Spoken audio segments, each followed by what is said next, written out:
you think the question, what's your favorite book, is kind of ridiculous? Well, I think it is, at least for me and most other people. Welcome to Drool Train. Choo choo! Well, it's been forever since I uploaded the last Drool Train video, and I would not even try to give you excuses because I can't. I am a procrastinator and I am seriously working on it. And see, this is the result. At least I succeeded in making one, even though it's like at least 5 or 6 months later, but I'm here. And yes, I did have and still do have some technical difficulties to edit and upload new videos, but I'll get back to it. I'll try, and I'm still trying. Anyway, every time I try to express my opinions or even say something in cyberspace these days, I start talking about net neutrality. You probably would not be able to watch like YouTube videos like this. I mean, by like this, I mean the YouTube videos you generally like, not like this truly stuff. And probably this stuff would be the only ones you would get for free, and you would have to pay for the ones you truly like. That's how it can happen, because it's not gonna be in like the strict regularity that it is in right now, thanks to net neutrality. Net neutrality has given us the opportunity to enjoy internet as a free thing, like in minuscule payment to ISP we make right now. But these rules that bind ISP to operate in such a way that every client of theirs get like the equal internet experience, that's gonna be like a history soon if FCC decides to repeal net neutrality, and they are very determined to do that because that would benefit them more, since it's gonna benefit the business people, the rich people, and the people who can monopolize the market of ISP services. So we are pretty much in big trouble, and it is totally the time to do whatever we can to protect net neutrality. And I have a link in the description. You can click there and do your part. You can donate, you can express your opinion, you can call your senator if you are in USA and tell them to protect net neutrality at any cost. Well, this year's Nerdfighter Census is out. If you are into this, I mean, if you are a Nerdfighter, or if you are into like Hank and John Green stuff, you'd probably find it interesting. And if you already know what Nerdfighter Census is and are waiting for it, newsflash, it's out. You can do it. It's kind of long and amazing. Like the 73 questions that took me like 45 minutes to answer was like the highlight of my day yesterday, like my weekend. So it's big in experience and enjoyment, and the questions were pretty interesting too, man. Speaking of the questions in that census, there was one question that kinda irked me, or probably the interpretation of that question did, which takes us back to the intro. Favorite book? So, can you answer this question? Do you have one favorite book? Because that's how I perceived that question was in the census. Spoiler alert! Well, not really. You can there is no spoiler in censuses, right? I think so. Anyway, so can you answer this question, or can any literate people answer this question, that what is their favorite book? I'm sorry, because you don't have to be literate to read a book anymore.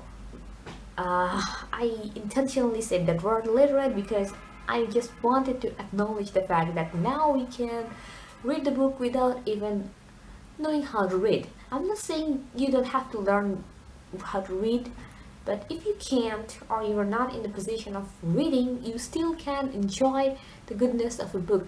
Thank you, audiobooks! I really like you, even though I don't listen to many audiobooks, but it is a great way to listen. I mean, to experience a book. But my point is, now that books are so accessible to everyone, so it is kinda impossible to have one particular favorite book, right? Like, it's not that you can't have that, you can, but it's more likely to have more than one favorite books, don't you think? At least I can't. I totally cannot find one particular book to call my favorite book because I think the moment I started started reading more than three books, I had like two favorite books. I think because I can't remember the time I could say this is my favorite book ever. I'm sorry, I'm acting like I mean totally strange, but I think I'm too excited to get back to vlogging. That's why.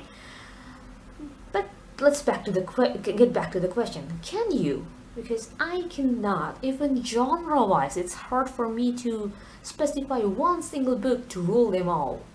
I mean, you know the expression. Oh God, I'm trying so hard today that I'm losing track.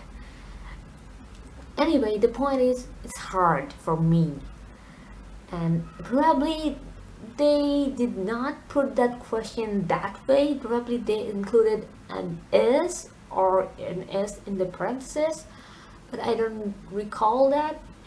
And it's not only about this census. I have been asked this question since I was like a little child, as I mentioned before. What is my favorite book? Come on, I cannot choose one favorite book. I'm so sorry. I like more than one books. Even as I said just before, it's hard to choose even genre-wise. Let's just say the genre I read least, like lifestyle books. I don't read many lifestyle kind of books, but I have read two, and both of the books are my favorite. Let's talk about the War of Art by Stephen Pressfield. Boy, that book was awesome. Is awesome. This book keeps me going, even though there are some things about this that is in this book in are kinda I cannot kinda agree. Like mental disease is real, depression is real. I've been living with it like for 11 years, so I know how real it is. And you just cannot shut that off and get back to work. It just would not let you work. And you know the resistance that is talked about in that book, like depression rules that. When depression starts ruling resistance, it's just hard to break free. Let's just face it. And other than that, that book is so on point, and I agree with most of the stuff that's written in that book. And by agreeing, I mean those stuff, those instructions, those suggestions in that book, they help me. They help me every single day since I have started reading. Even though I am procrastinating and recording this vlog like months later, but I have improved in other fields, like the things I do, the writing, the learning, and everything. It helped me with that. That's what I wanted to include.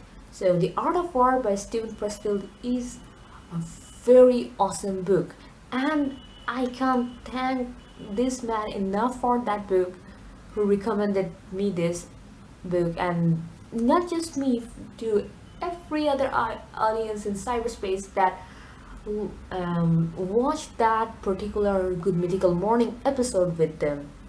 Mr. Red McLaughlin. Yes, Red, thank you for recommending War of Art to me. Oh God, I still confuse the names. But that is a great book. If you are struggling with, procrastination, you should read that book. And Red specially suggested to, read the audio version of the book found in audible.com. And you can probably get that for free if it's your first book, but I would suggest you to save your free trial for another book that was written by the man I was talking about right now. And Brett is this particular beauty. Yes, you were saying it right. Yes, it's in my hand. Yes, I got hold of the Book of Mythicality by Red and Link. Oh my god, I love holding this book. And this is a great lifestyle book, because I don't know if I should call it a lifestyle book or not, but this book is moving. Like, really, it is. I am going to do a separate Drool Train, which is going to be totally devoted on this one. But let's just say this is another lifestyle book that I have read and loved. So if you are asking me what is your favorite lifestyle book, I would just have to answer the question with Art of War, War of Word, and Red and Link's Book of Mythicality, because both of them are my favorite, duh. Anyway, well, let's just take this opportunity to, acknowledge another book that has inspired me and moved me. And it is also my favorite book, one of my favorite books. Yes, it is David Morrell's Covenant of the Flame, and it is probably David Morrell's so far only book where he tells the whole novel from a female lead's perspective. Her name is Tess Drake. She is a journalist or a journalist. She works for a newspaper that focuses on environment, like impact of stuff on environment, which is a very beautiful novel. And interestingly enough, David Morrell received most backlashes and hate mails for writing about environment and how people are harming environment and stuff like that.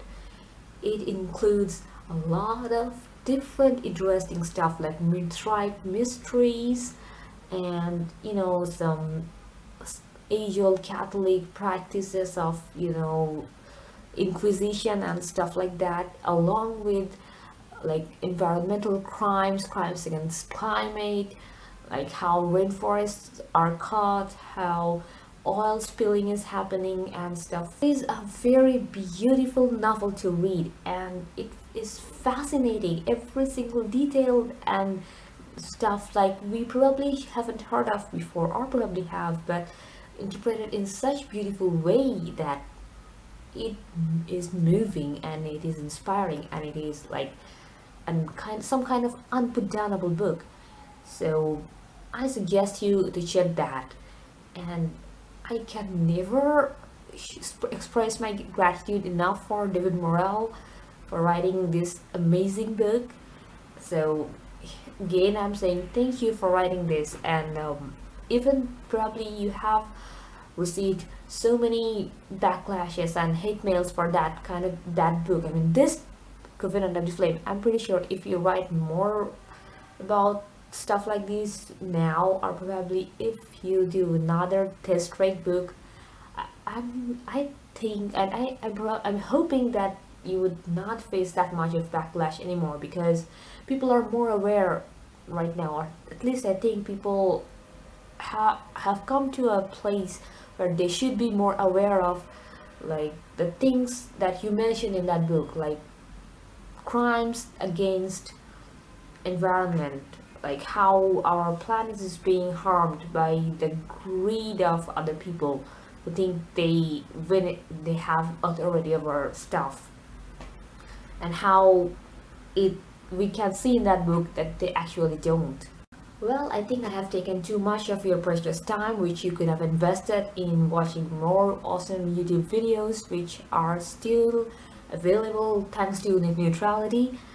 But still, to wrap up, before wrapping up, I just want to say that if you have YouTube Red, or you can purchase episodes from Google Play Store, I'd humbly suggest you to check out their episodes of Body System, the scripted show of Red and Link. That is really awesome. I mean, as much I can tell from the first episode, which was free for me to watch, which I could not, I still haven't watched season one. But the big thing is, season two is coming out next Wednesday, like the day before my birthday on 29th November. My birthday is on 13th. And I still cannot access this one either because it's not available in our country. So I'm asking you to check it out because this man can make really cool stuff, and I think someday I will get to watch those. Someday I'll get out of this border and go somewhere where I can access those, and if not, God forbid, if not, at least I hope YouTube Red or purchasing Google videos from Google Play Store will be a thing here. But till then, I'm with this book. The point is, I'm pretty sure you're gonna enjoy it because the trailers I've watched, the only trailer I've watched of Body System 2, it is so awesome. And if things were better, if net neutrality was protected, I would probably talk about that. I'd probably rant about how I am so disappointed that I cannot have YouTube Red. But since I can't do that right now, and since we are in a very crisis-filled time, but get yourself one of these beauties, man. I am going to tell you the story about how I got my copy. This is not, but that story is not really the most fascinating one, but it took me a lot. Anyway,